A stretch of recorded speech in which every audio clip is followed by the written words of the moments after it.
Hello नमस्कार दोस्तों, मैं ज्योति गर्ग स्वागत करती हूँ आप सबका गर्ग ट्यूशन पॉइंट में। आज हम लिंक लिस्ट स्टार्ट करने जा रहे हैं कि लिंक लिस्ट क्या होता है, क्यों हम इसे यूज करते हैं, इसके एडवांटेजेस क्या हैं, इसमें कुछ की टर्म्स क्या हैं, इसके टाइप्स क्या हैं, उनको वन बाय वन एक्सप्लेन करेंगे। कुछ चीजें हम आज की वीडियो में करेंगे, कुछ हम आने वाली नेक्स्ट वीडियोस में करेंगे। तो अगर आप मेरे चैनल पर नए हैं तो आप मेरे चैनल को सब्सक्राइब कर लीजिए और वीडियो को एंड तक देखना नहीं भूलिए, जिससे आपका कॉन्सेप्ट क्लियर हो जाए।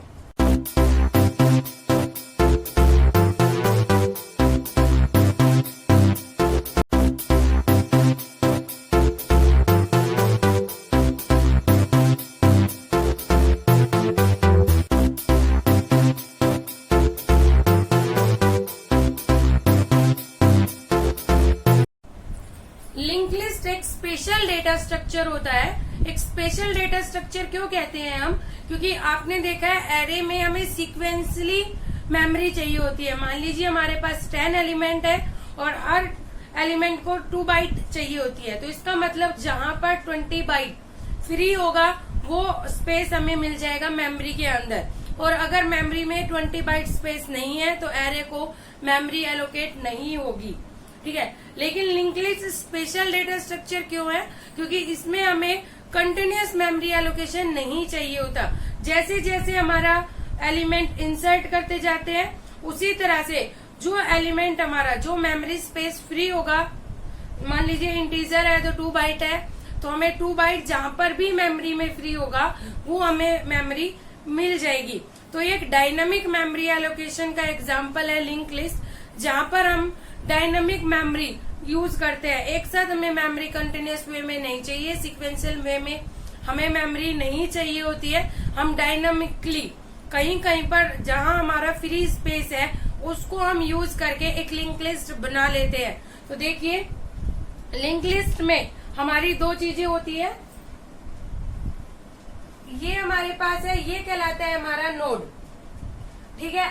अगर हम बात करें एक डेटा इंसर्ट हुआ हमारा, ठीक है, तो हम पहले जहां पर डेटा इंसर्ट हुआ उसे बोलते हैं इन्फो। इन्फो का मतलब इंफॉर्मेशन, या फिर आप कह सकते हैं आप इसे डेटा फील्ड भी कह सकते हैं। डेटा फील्ड मतलब जहां पर डेटा स्टोर होगा। और ये कहलाता है हमारा लिंक फील्ड।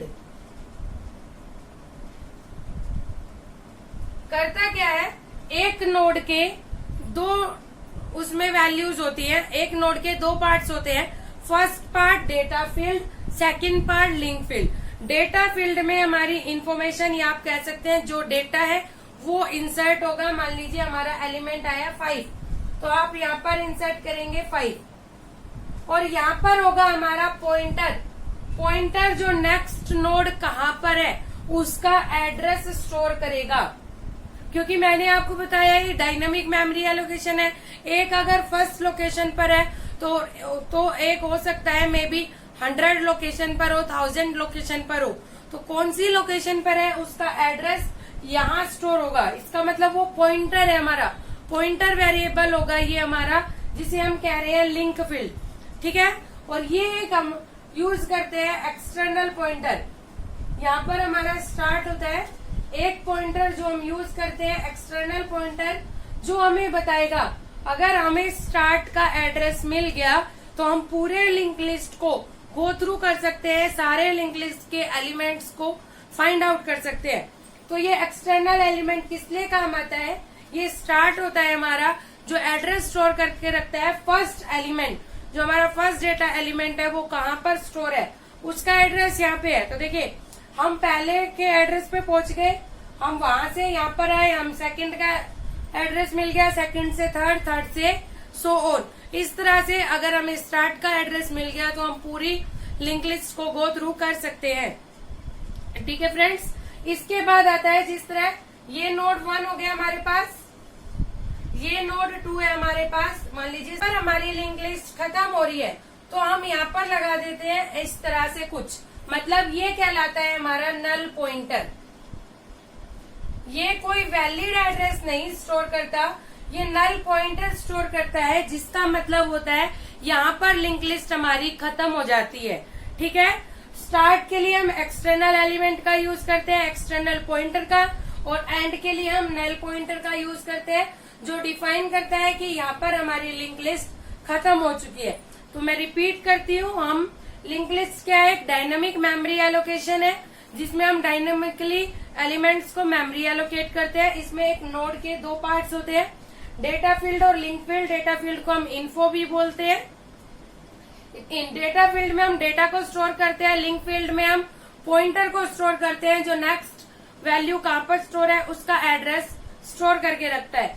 अब फर्स्ट नोड को हम लिंक करके रखते हैं हमारा एक एक्सटर्नल पॉइंटर स्टार्ट से, और लास्ट नोड के लिंक फील्ड को हम रखते हैं नल पॉइंटर से स्टोर, जो बताता है कि हमारा यहाँ पर लिंक लिस्ट खत्म हो चुका।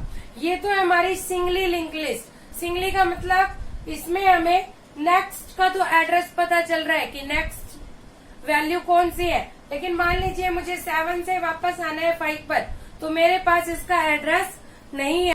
तो इसके लिए हम एक यूज करते हैं डबली लिंक लिस्ट का। डबली लिंक लिस्ट में हमारे नोड के 3 टाइप्स होते हैं, 3 पार्ट्स होते हैं। एक ये बताता है हमारा प्रीवियस नोड, ये नेक्स्ट नोड का एड्रेस, और ये बताएगा हमारा इन्फो। इस तरह से 2 टाइप की हमारी लिंक लिस्ट होती है। सिंगली लिंक लिस्ट, सिंगल मतलब सिंगल पॉइंटर होता है इसमें। लिंक लिस्ट में सिर्फ हमारा एक पॉइंटर होता है जो हमें नेक्स्ट डेटा कहाँ पर है उसका हमें एड्रेस बताता है। लेकिन डबली लिंक लिस्ट में हमारे पास 2 पॉइंटर होते हैं एक नोड के, नेक्स्ट जो नेक्स्ट नोड का हमें एड्रेस बताता है, प्रीवियस जो प्रीवियस नोड का हमें एड्रेस बताएगा। ठीक है फ्रेंड्स, आपको लिंक लिस्ट का कॉन्सेप्ट समझ में आया कि ये डायनामिक मेमोरी एलोकेशन है, इसमें डेटा फील्ड क्या है, लिंक फील्ड क्या है। तो अब बात करते हैं हम इसके की टर्म्स की। तो की टर्म्स देखिए, की टर्म्स में एक तो मैंने बताया आपको डेटा फील्ड कि डेटा फील्ड क्या है, तो इसकी मेनली की टर्म होती है हमारी डेटा फील्ड और लिंक फील्ड। इसके अलावा इसकी की टर्म होती है हमारी सबसे पहले आपका डेटा फील्ड,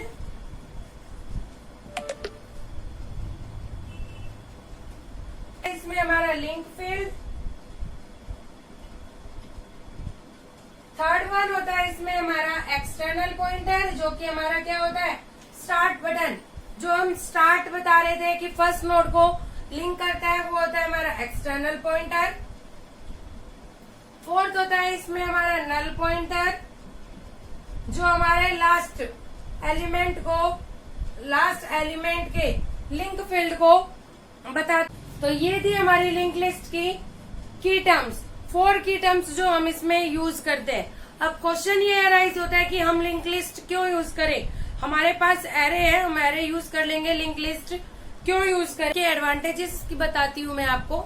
इसकी फर्स्ट एडवांटेज है कि एक डायनामिक मेमोरी एलोकेशन है, हमें एक साथ ही मेमोरी एलोकेशन की जरूरत नहीं पड़ती। इसमें आप श्रिंक कर सकते हो, कभी भी श्रंक कर सकते हो, इसको ग्रोथ कर सकते हो अपने लिंक लिस्ट की। दूसरी एडवांटेज ये है, जैसे ही कोई इंसर्ट हुआ एलिमेंट, आप इजीली आपका जो स्पेस, जो भी स्पेस जहां भी मेमोरी में फ्री होगा वो आप कैप्चर कर सकते हो, और जैसे ही एलिमेंट डिलीट हुआ आपका, वो मेमोरी दूसरे एलिमेंट्स के लिए फ्री कर सकते हो। तीसरे इसमें एडवांटेज है इंसर्शन एंड डिलीशन। इसमें किसी भी एलिमेंट को इंसर्ट करना और डिलीट करना बहुत ही इजी है। इंसर्शन करने के लिए सिर्फ आपको एक पॉइंटर लिंक करना होगा, डिलीट के लिए सिर्फ एक पॉइंटर आपको हटाना होगा। तो बहुत इजी है इसमें इंसर्शन एंड डिलीशन। इसके अलावा इसमें जो और ऑपरेशंस है, ट्रैवर्स करना, मतलब कि आपको एक एलिमेंट सर्च करना है, तो वो बहुत इजी हो जाता है। इसके अलावा और भी जो मोर कॉम्प्लेक्स आपके प्रोग्राम्स है, मोर कॉम्प्लेक्स आपकी ऑपरेशंस है, वो इजीली लिंक लिस्ट में परफॉर्म हो जाते हैं। लिस्ट की रिप्रेजेंटेशन है, देखिए हमने यहाँ रिप्रेजेंटेशन किया है इसका, जहाँ हमने एक स्ट्रक्चर टाइप का वेरिएबल लिया है नोड, और नोड में हमने क्या किया, एक वेरिएबल जो हम कह रहे थे डेटा फील्ड, वहां पर हम एक इंटीजर टाइप की वैल्यू स्टोर करना चाहते हैं। उस वेरिएबल का हमने डेटा वेरिएबल ले लिया है, इनिशियलाइज कर दिया इंटीजर टाइप का, और हमने वेरिएबल का नेम लिया है ए। इसी तरह हमने स्ट्रक्ट नोड का, मैंने बताया आपको लिंक फील्ड, लिंक किससे डिक्लेयर होता है, पॉइंटर से, तो एस्ट्रिक नेक्स्ट हमने ले लिया है। अब हम स्ट्रक्ट नोड को छोटा नाम देना चाह रहे हैं, इसलिए हमने टाइप डेफ लगाया है, टाइप डेफ स्ट्रक्ट नोड, और हमने इसको लिख दिया नोड। टाइप डेफ क्या करता है, रीनेम करता है। इस स्ट्रक्ट नोड को हम रीनेम कर रहे हैं नोड से, और हमने इस नोड का एक स्टार्ट एक्सटर्नल पॉइंटर ले लिया है जो स्टार्ट को डिफाइन करेगा। तो ये क्या है, हमारी रिप्रेजेंटेशन है लिंक लिस्ट की। आई होप आपको इंट्रोडक्शन लिंक लिस्ट का समझ में आ गया है। नेक्स्ट वीडियो में हम टाइप्स करेंगे कि कौन कौन से टाइप्स हैं लिंक लिस्ट के और कैसे वर्क करते हैं। तब तक के लिए नमस्कार।